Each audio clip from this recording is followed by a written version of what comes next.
Madame, Messieurs, bonsoir, bienvenue dans ce journal tout en images. La 6e édition de l'opération Rahafuna Onono s'est achevée aujourd'hui. La commune de Mamoudzou veut sensibiliser les administrés à la propreté urbaine. Il s'agit de nettoyer les différents quartiers de la commune durant le week-end. Et pour cela, tout le monde est sollicité. De Bibi Mariam Halidi et Assadira Savitel. Des coups de râteau et beaucoup d'huile de coude pour ramasser les déchets. C'était pour aider le lagon et bien vivre sur Mayotte. C'est nous les enfants qui avons ramassé les déchets. Nous allons ramasser tous les villages de Zunzudu. Pour la 6e édition de l'opération Rahafuna Onono, petits et grands se sont mobilisés afin de rendre plus propres les quartiers de leur commune. C'est notre propreté, c'est notre devoir. Nous devons rendre plus propres nos quartiers pour ne pas que les gens disent que Kaweni sent mauvais ou qu'il y a trop de déchets. C'est aussi pour nous protéger des différentes maladies possibles. Il faut vraiment sensibiliser les enfants à la propreté, que ce soit pour leur propre hygiène ou apprendre à rendre propre leur cadre de vie. Ils doivent avoir le réflexe de mettre leurs ordures dans la poubelle. Les canettes, les papiers, tout ce qui est déchets doit aller dans les poubelles. Mener l'opération à cette période de pluie est une stratégie bien réfléchie. C'est une stratégie qui a été mise même avant. On le faisait à peu près vers le mois d'octobre, mais cette année, on a décidé de le faire au mois de décembre justement, avant vraiment les grosses pluies, parce que bon, il y a eu déjà pas mal de pluie qui a fait qu'ils ont sorti pas mal de déchets.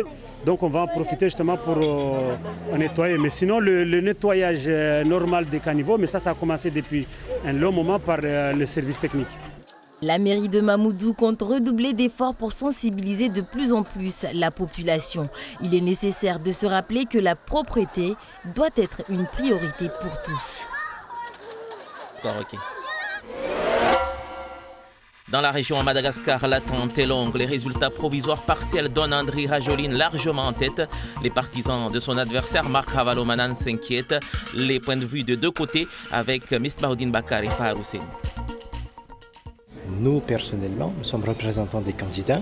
On est là pour observer comment ça fonctionne l'élection, comment ça fonctionne le traitement des résultats bien précisément, et également quelles sont les améliorations possibles pour que les résultats puissent être sortis dans les meilleurs délais et aussi dans les bonnes conditions et aussi garantir la transparence. Le résultat, donc, contrairement à ce que vous avez pu voir dans les médias aujourd'hui, que notre adversaire est dans les environs de 54%.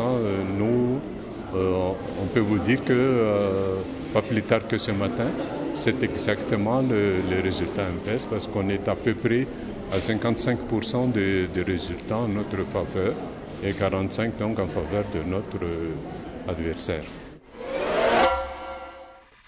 Retour à Mayotte dans le cadre de ces rencontres littéraires. La direction du livre du département a accueilli ce samedi matin Tajdine Madi d'Alger, auteur déjà de plusieurs ouvrages relatifs au développement et l'émancipation de Mayotte.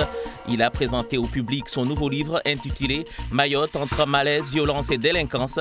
L'auteur dresse un bilan politique et socio-économique de la situation actuelle du département. L'esprit de ce livre, c'est un constat sur le développement de Mayotte, c'est-à-dire que j'ai essayé quand même de faire une approche socio-analyse donc du développement de Mayotte.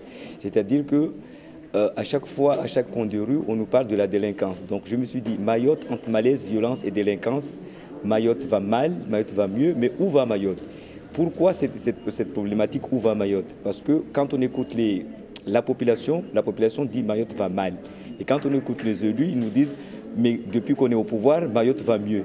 Donc j'essaie d'expliquer où va Mayotte dans cet esprit-là.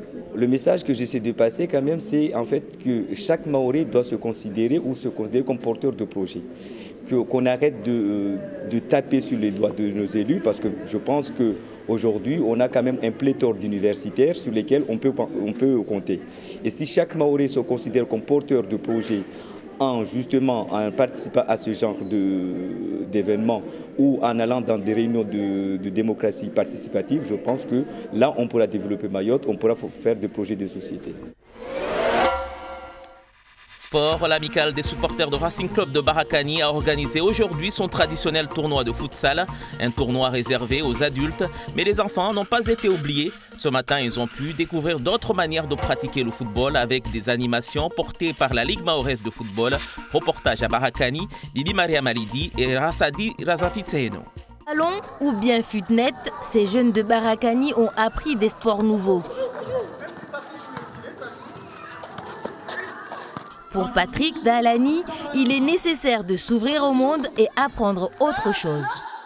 La Fédération française de football essaye de développer d'autres pratiques.